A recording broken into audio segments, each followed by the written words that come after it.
Did you hear the one about the worldwide pop sensations that sold 100 million records then lost everything? Well, it's heck of a story.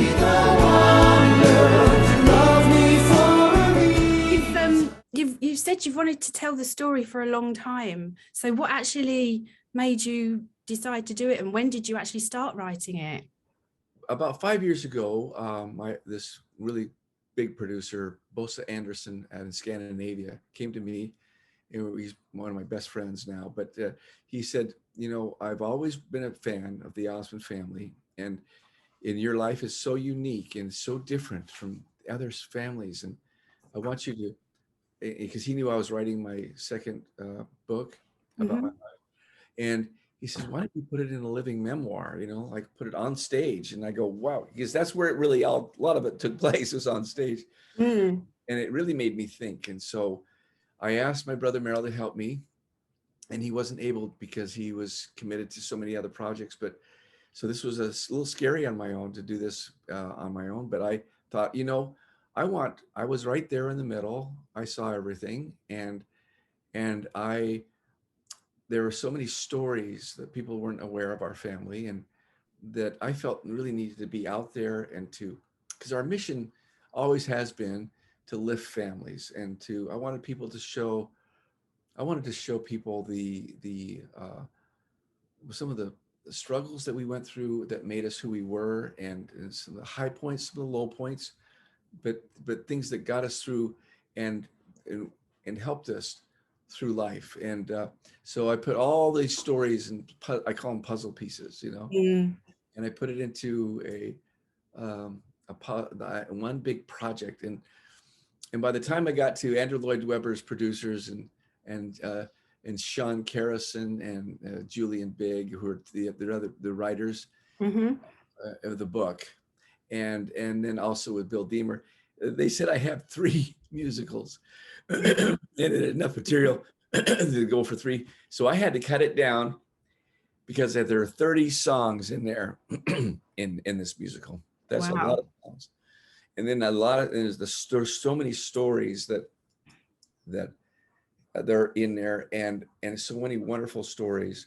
A lot of them people don't know, and some do. Some they do, but how do you put that and crunch it into 2 hours? You know, so that's what we did, and it's the reviews have been wonderful. It must have been hard to sort of take pieces out if they're so important to you. That was the biggest struggle, I think, of them all, because this will fit here, that will fit there, and people will want to see this, but this one will override that one, and we can morph this into that, and this person, but everything in there is true. That's what I love about it, is nothing is made up. That's good for the fans to know as well, isn't it? Is there? I'm assuming that there's going to be something that the fan that nobody knows that you've put in there, perhaps. I think a lot of the stories people have heard about, but they don't know the real in and outs of them. And then there are some that they don't, because this is from my perspective, my eyes, and you're going to see a family that goes through a whirlwind, and go on this journey, which I call a painting, and we're going to take them up and down and up and down and up, roller coaster. But it's so fun to see people cry when they're supposed to, laugh when they're supposed to, but most important, you're going to see them feeling lifted and singing, and they walk out of there. These are some of the comments people are making. You know, I walk out of there, I felt like I was 15 years old again, you know. Oh, really? Or I just discovered this, and I didn't know the story behind that song, and why you did that, and I didn't know your family was up against that. And, you know, they come out with like mind blowing. You say that, you know, people saying we didn't realize your family was up against that, because all we saw of you was big smiles and happy dancing family who, I assume that throughout all this, though, that as a family, you were a tight unit. There was no conflicts within the family unit. Well, you're going to see some of those conflicts. Okay. You're going to see the struggle between why we were torn apart from being a rock band to Donnie's background singers, to what caused that split there, and why we were out there, so many different types of music. This is the 50th year of Puppy Love and the 50th year of Crazy Horses as well. And they came out the same year. And talk about a difference in musical. Absolutely, because you were the drummer, right? Yeah, yeah. And I imagine that Crazy Horses was kind of more your musical vibe, should we say? And when I sang on that, and Meryl and I sang on that, that was that true brothers right there. That was who the brothers were. And then that same year, Donnie came out with Puppy Love, and we were singing background on his song.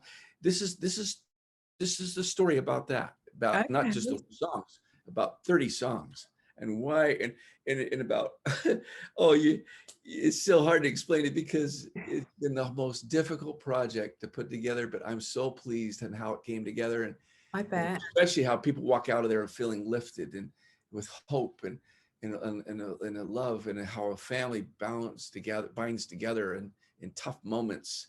Yeah. And a true band of brothers. So how was it putting the show together from a casting point of view? Were you involved with choosing who was going to get picked to play you? Absolutely.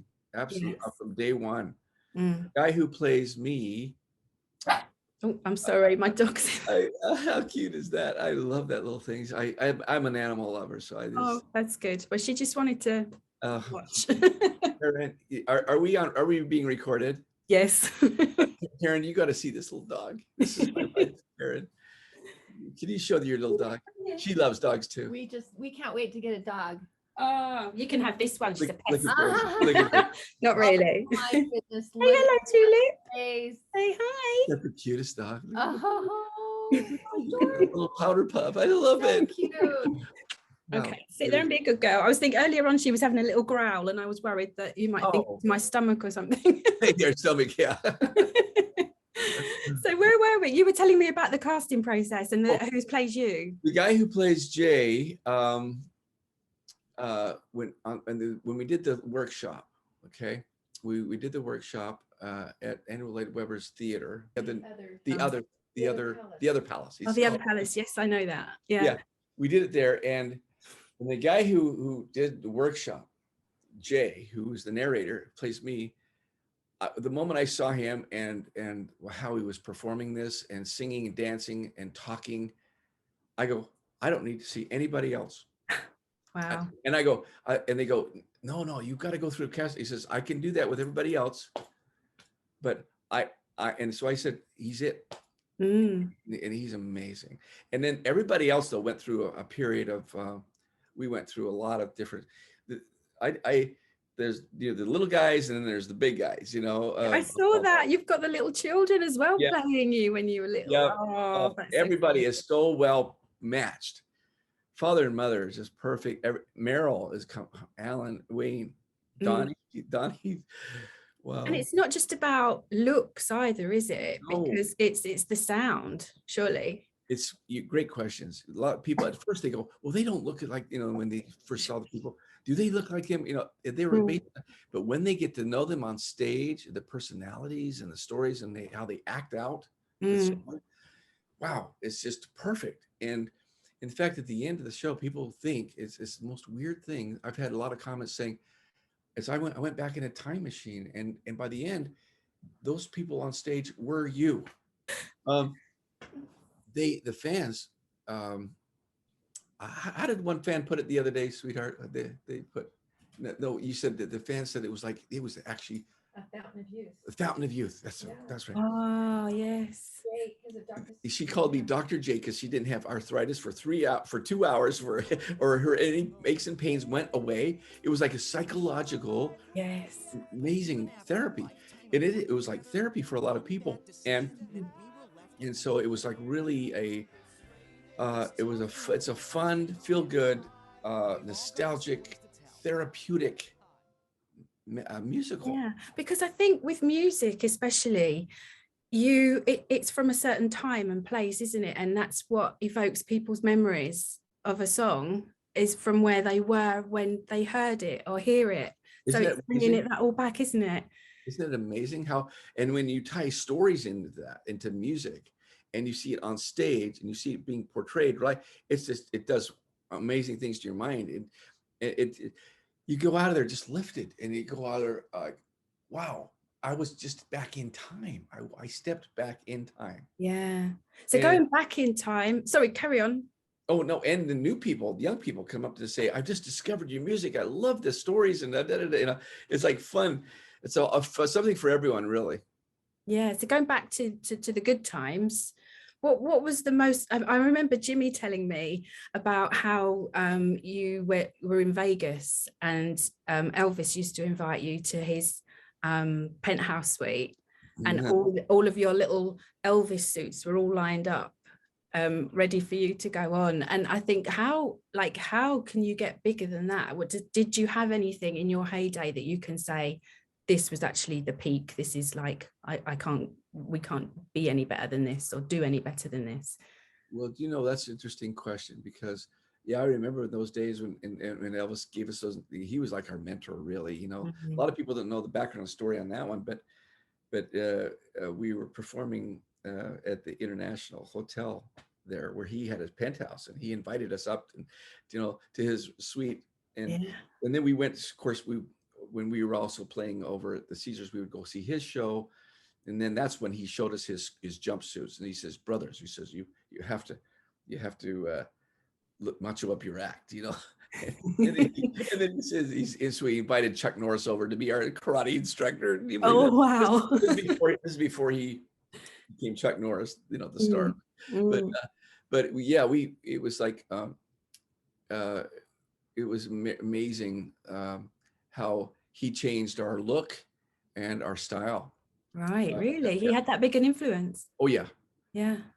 My only regret is the Colonel, his manager, says, you know, he's a very private person, and he really likes your family, really likes him, but you know, he's a very private person. So please, you know, if you can kind of go not do pictures and stuff, because it brings us and the whole fan element, and he wants you to be a part of your family. And we took a picture. That's my only regret. But that's a shame. we honored Colonel's request, because my parents were very respectful of every, you know, they were respectful for everybody. But that particular time of our life, the early 70s, where he had a very strong influence, but not just Elvis, Chuck, but Andy Williams had a strong influence. And then when I was little, Walt Disney had the biggest influence on me, because I was 6 years old, and he's the one that started us. Well, really. Yeah, tell us the story, because I only recently found out this story about. Oh, really? Yeah. Oh. I don't know why. Well, the one. Well, we went to go, and this is in the musical too. But we were on our way to do we were guaranteed a what do you call it? An audition for Lawrence Welk. Now he had a big show at that time in the 60s, early 60s. And we come there all the way from Utah, sit there all day long, and he was too busy to see us. So we had to go. And then what do? We made this trip all the way from Utah. And then my mother says, I think we need a little R&R. She was a very positive person. And father looked at it and he says, okay, on your way to Disneyland. So he went right over to Disneyland. And because lemons can be turned into lemonade, this group called the Dapper Dans, there were singers that walk around the streets of Disneyland. They saw us, we were kind of dressed alike here. And he says, are you a group? And he says, yeah, we are.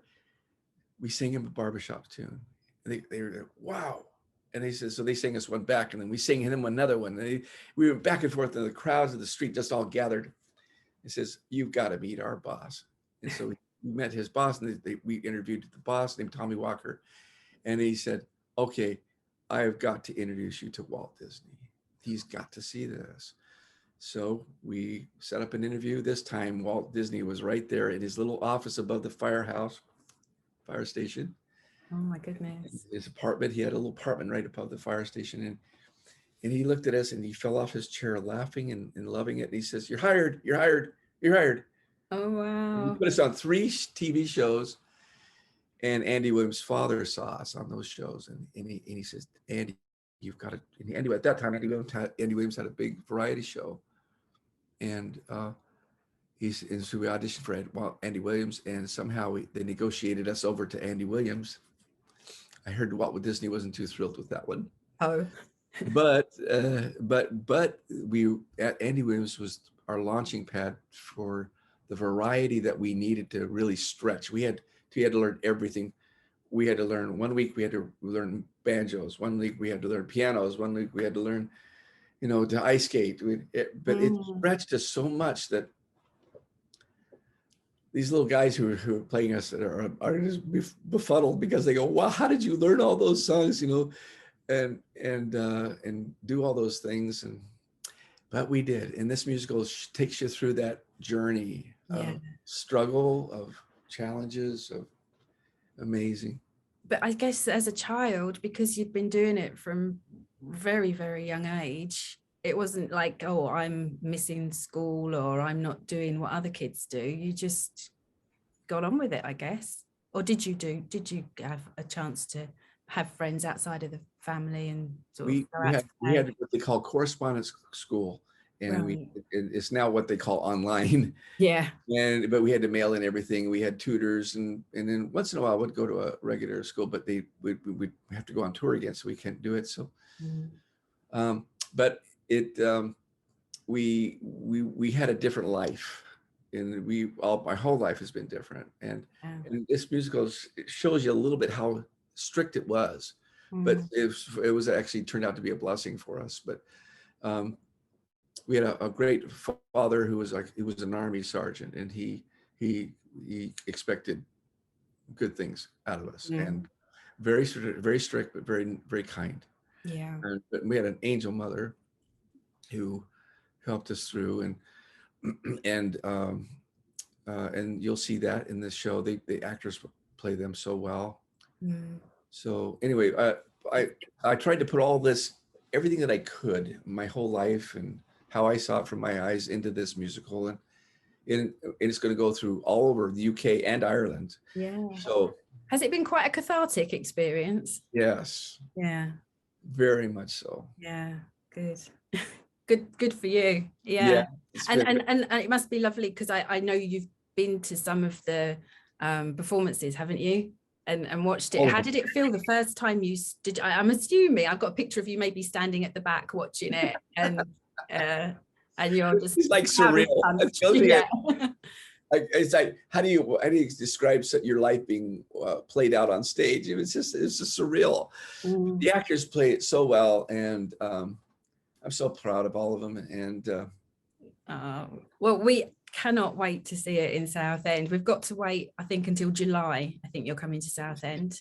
Yes, I think, yeah. Boy, that's a beautiful theater where you are. Cliffs Pavilion, yeah. It's a big old thing. Where are you at the moment? You're in Oxford at the moment. In Oxford. Yeah, yeah. So yeah, you're going to play some lovely theatres around the country, aren't you? They're all beautiful. Well, have you been to Southend before?